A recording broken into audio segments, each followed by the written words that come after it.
इंदर भैया के चरण में प्रणाम, नीलम दीदी के चरण में प्रणाम। हे गुरु बहनी, हे गुरु भैया, सबके गोड़ छू के प्रणाम करता नहीं। और हम एगो कथा सुनाए जाता नहीं शिव गुरु के, उनमें जौन भी त्रुटि होई ओके क्षमा कर लो और कमेंट में जरूर बताएं लो कि वो कथा आप लोग के कैसन लागल। तो सुनी लो। दू जनी रहे लो दियादी, एगो छोट रहली एगो बड़ रहली, बड़ी मिलजुल के रहत रहे लो। तब बीच में पूर्णिमा पड़ल, तो पूर्णिमा के दिने नहाए जाए के रहे। तो छोटको कहली बड़को से कि ये दीदी चली ना नहाए चलल जा। तो बड़को कहली कि ये छोटको तू चल जा, हम ना जाए, हमके गंगा मैया सब कुछ देहले बड़ी, का चीज़ के हमके कमी बा कि हम जाए, तू जा कुछ मांग ली है। तो छोटको चल रही नहान करे। तो जात जात गईली, तो अभी नदी कुछ दूर रहे, तो बीच में एगो तुलसी के पौधा पड़ल। तो तुलसी जी के बहुत प्यास लग रहा है, तो वो बोलत रहली कि केहू बा हो, केहू बा हो। तो सुनली, तो कहली कि हाँ मैया हम बानी, का कहतनी बोली। तो वो कहली कि हमरा आस पास में बहुत घास भूस जाम गइल बा और बहुत प्यास लागल बा, हमके थोड़ा पानी पिया देबू, आई घासा भूसा साफ कर दे तू, तो हम साफ हो जाती।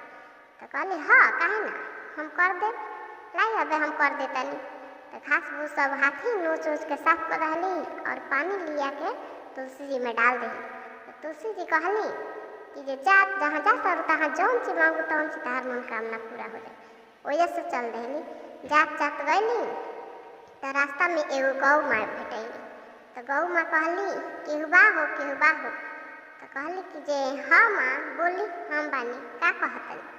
तो गौ माँ कहली कि हमके थोड़ा पानी पिया दे तू और हम खुटवा से खुला दे तू, थोड़ा कुछ चर लेती, हमरा बहुत भूख प्यास लागल बा। तो कहली हाँ काहे ना, हम तो नहाए जाता नहीं, तो जैबे करें, आज ना तो कल पहुँचबे करें, लेकिन रवा काहे भूखे प्यासे रहे।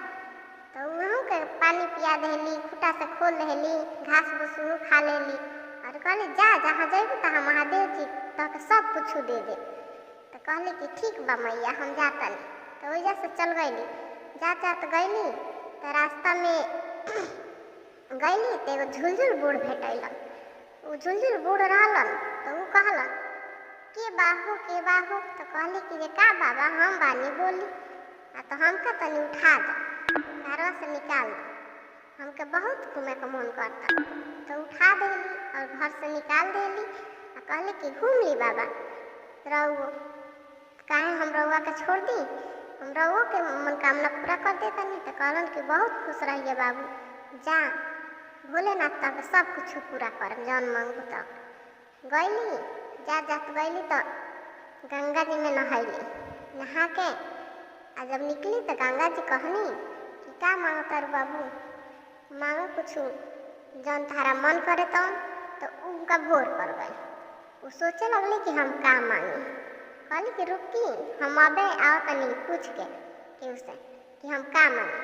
तो कहली गंगा जी कि का पूछे जेबू, हम तहके आचरा फैलाओ हम सब कुछ दे देतनी।